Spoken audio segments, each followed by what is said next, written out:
A sudden exit, a shocking stage storm. What really happened between Jungkook, and Jimin in Amsterdam?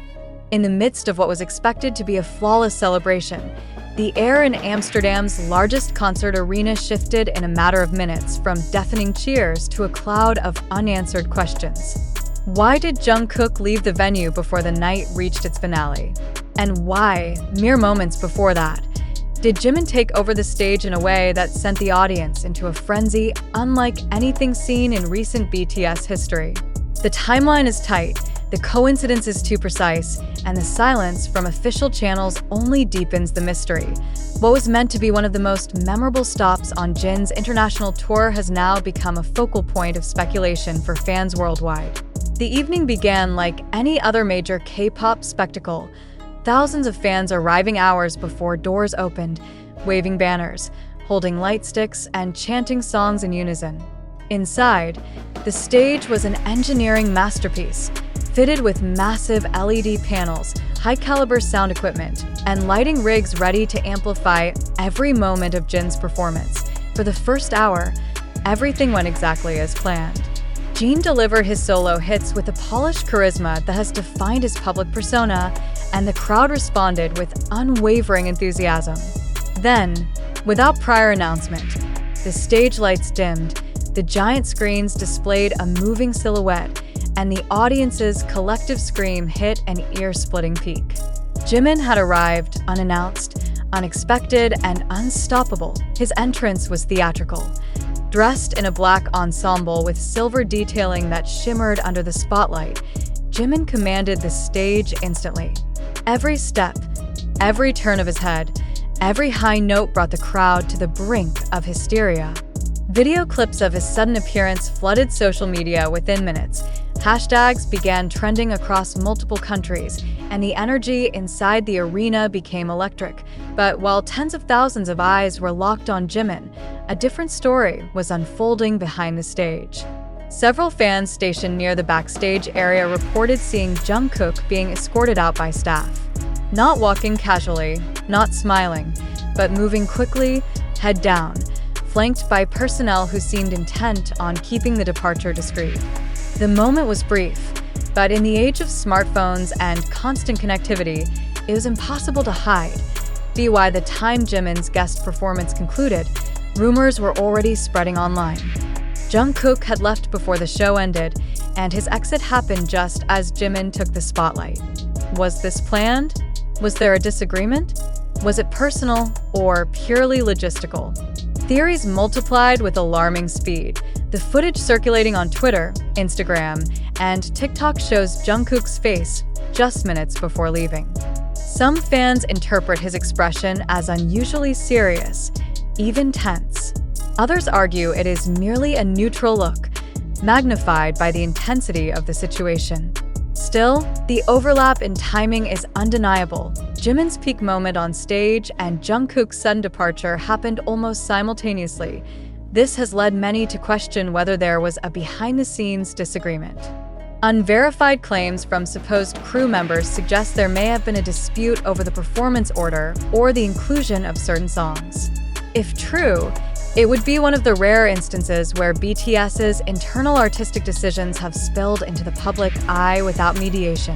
But without confirmation, such claims remain speculative. Adding to the intrigue is Jungkook's unusual silence on social media. Typically quick to post congratulations or backstage snapshots after events involving his bandmates, he shared nothing about Jin's Amsterdam concert. The absence is striking, and for some fans, it reads as a subtle signal that something out of the ordinary took place. Industry analysts in South Korea are divided in their assessments. Some see this as a textbook case of the megastar effect, where even the smallest, most mundane actions of global icons are magnified and dissected endlessly.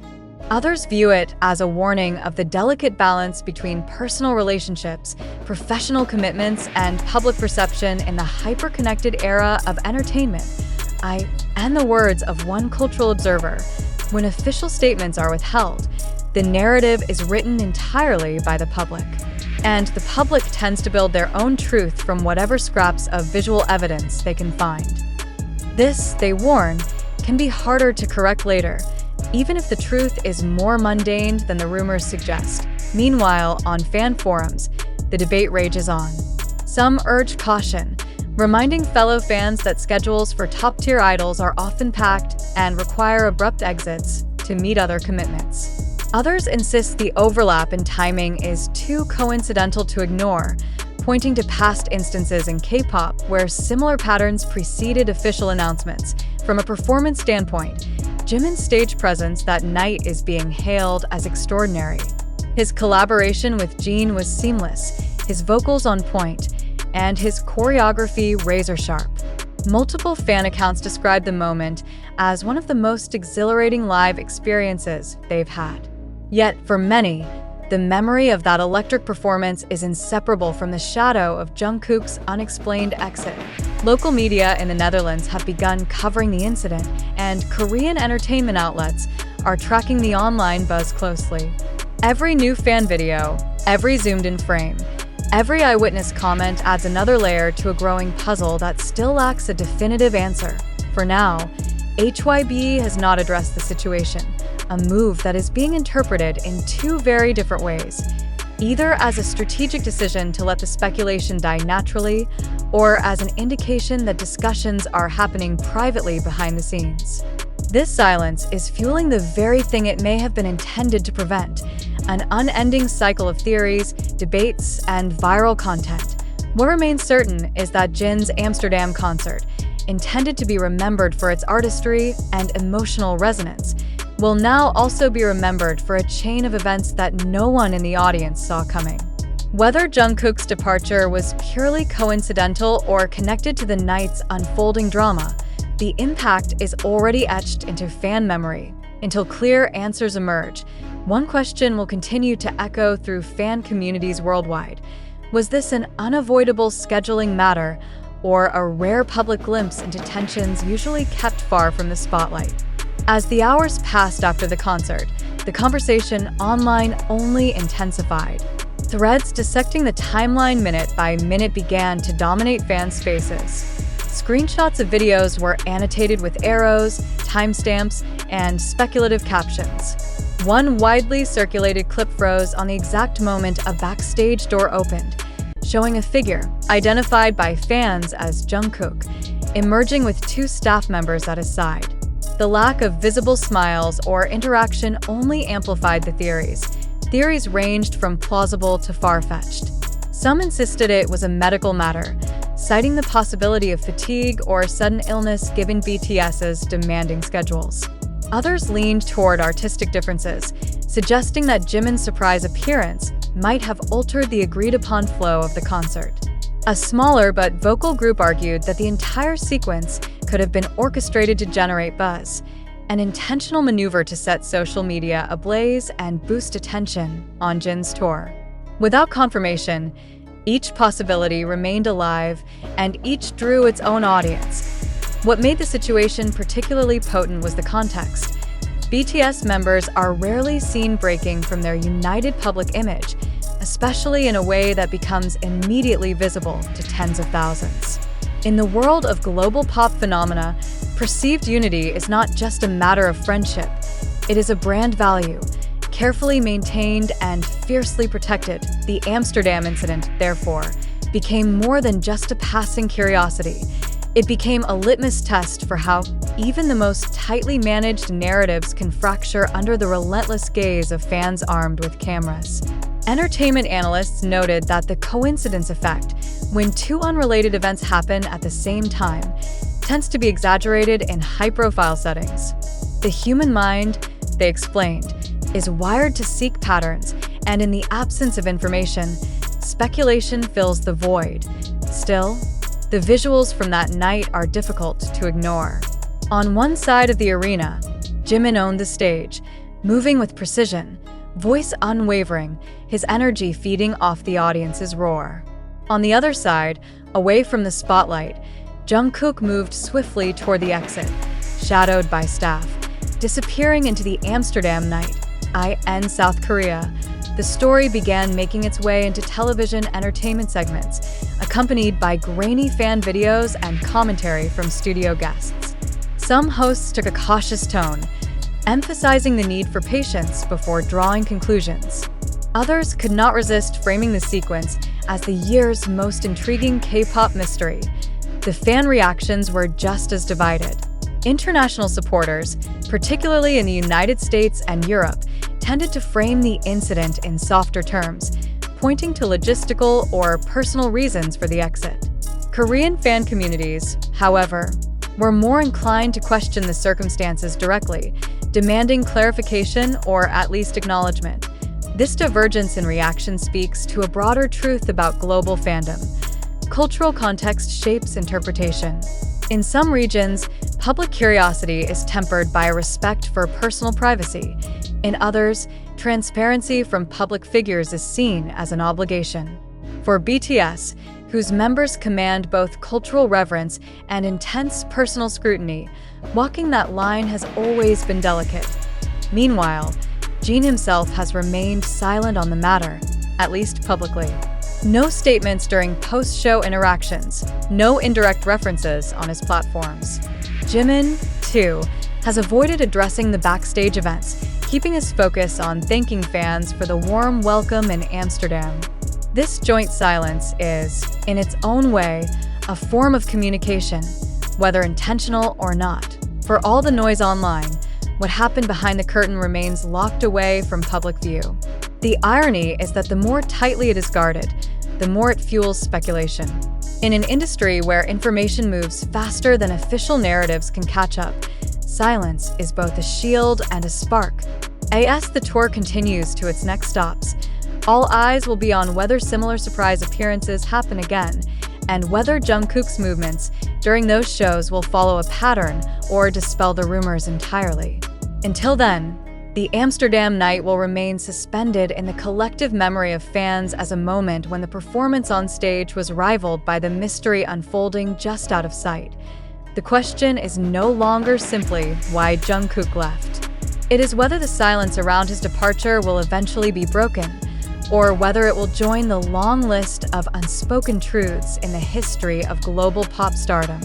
And in the absence of answers, the mystery is destined to live far longer than the concert itself.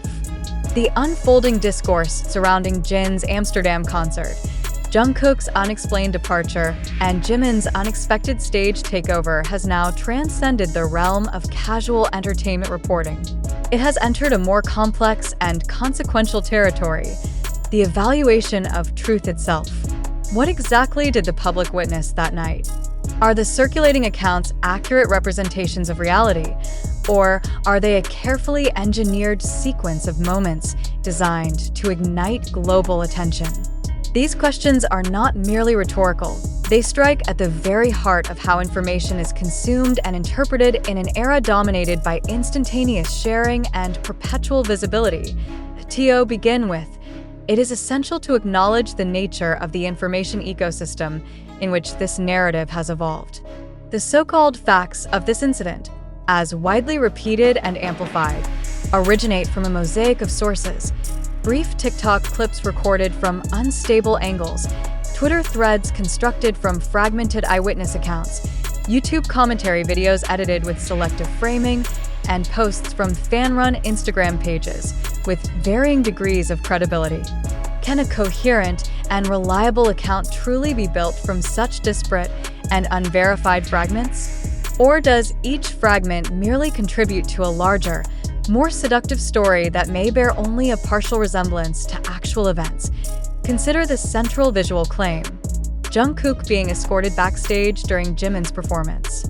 The clip that anchors much of this speculation is less than 10 seconds long, taken from a distance, with faces partially obscured by lighting and movement.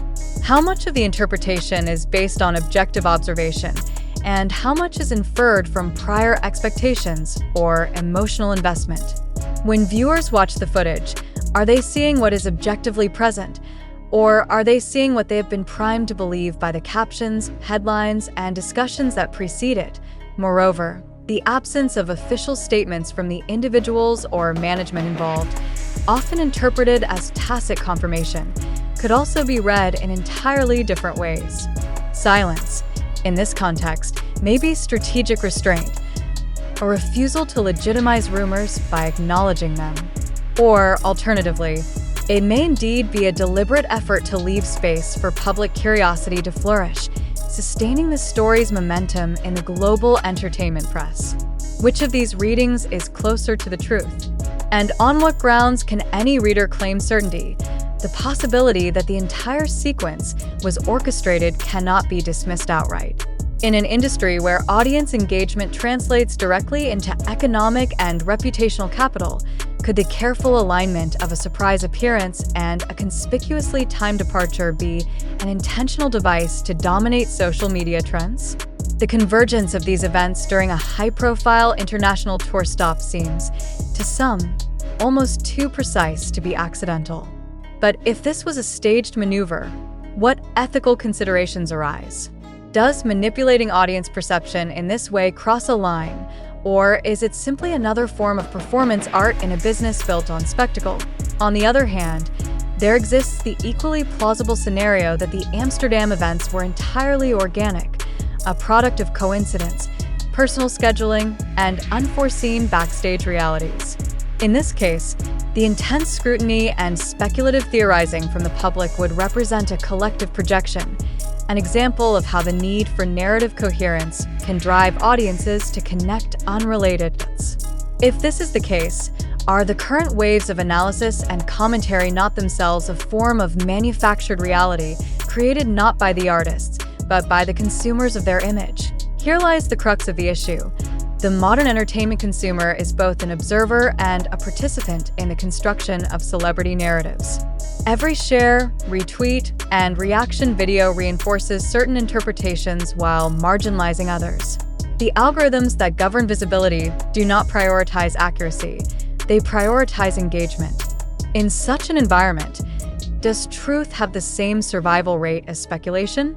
Or has the balance shifted to such an extent that the latter routinely eclipses the former? It is also worth interrogating the role of emotional investment in shaping belief. For those deeply connected to BTS, whether through years of fan loyalty or identification with the group's artistry, the instinct to defend or explain away certain behaviors is strong. Conversely, for those seeking controversy, the same events can be recast as evidence of discord. Which impulse drives the current wave of narratives? Is the emotional proximity of fans a safeguard against misinformation, or does it sometimes function as a filter that refracts reality into more palatable or more dramatic forms? The use of language in coverage further complicates the landscape.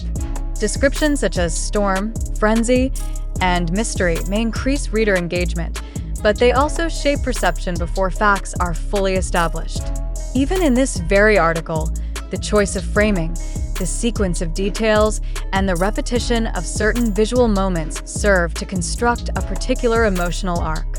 This raises a sobering question. When consuming a piece of media, how often is the audience conscious of the narrative architecture shaping their understanding? And if they are not aware, how can they distinguish between fact, interpretation, and dramatization? In confronting this uncertainty, readers must decide how they will position themselves. Will they adopt a posture of skepticism, withholding judgment until verifiable evidence is presented? Will they embrace the intrigue, participating fully in the speculative discourse despite the absence of confirmation? Or will they disengage entirely, resisting the pull of a story whose veracity remains unresolved? Each choice carries consequences, not only for the individual's perception of this event, but for the broader media culture that such choices collectively reinforce. The Amsterdam incident serves as a case study in the challenges of discerning truth in a hyper-mediated environment. Every element of the current discussion, from the viral spread of grainy clips to the silence of official channels, invites both legitimate inquiry and opportunistic sensationalism. Yet, without concrete verification, every conclusion remains provisional. Are we comfortable inhabiting that uncertainty, or do we seek closure so urgently that we are willing to accept the most compelling story as fact, even without corroboration? As you reflect on your own response to this situation, ask yourself, have you considered the possibility that this narrative, in whole or in part, Maybe a construct designed to sustain attention? If so, what responsibility do you bear in amplifying it? And if you believe the events unfolded exactly as they appear in the most circulated clips and posts, on what evidence does that belief rest? The stakes of these questions extend beyond a single night in Amsterdam. They speak to the larger mechanisms of influence, perception, and reality in contemporary culture. In the absence of full transparency, the choice is not between believing or disbelieving. It is between thinking critically and surrendering to the seductive simplicity of the viral narrative. Which path will you choose? If this moment in Amsterdam has taught us anything, it is that the architecture of modern fame is built as much on perception as it is on performance. The public sees what is illuminated on stage, but the shadows behind the curtain remain fertile ground for interpretation, invention, and even deliberate manipulation. Yet, when the lines between authentic events and orchestrated publicity stunts blur, how can any observer claim to be certain of what they are witnessing? The core challenge is that most of the evidence in this case, videos, photographs, eyewitness posts, exists without a verified chain of custody.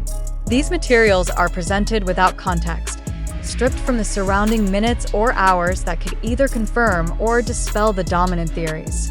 When fragments are consumed in isolation, they gain disproportionate power. Is this not the perfect breeding ground for misinterpretation? And if so, why do audiences continue to grant such fragments the weight of proof?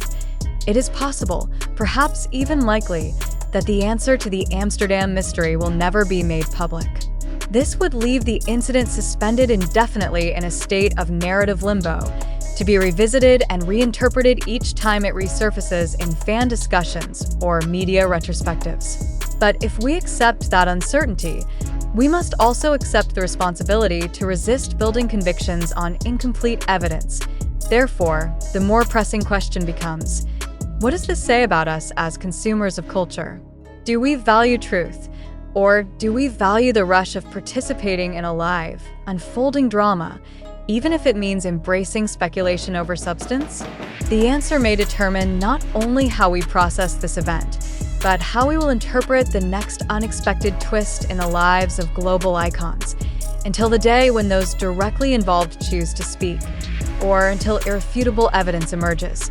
This remains not only a story about Jungkook, Jimin, and Jeon, but also a story about the audience. And in that story, the final judgment rests not with the artists, but with us.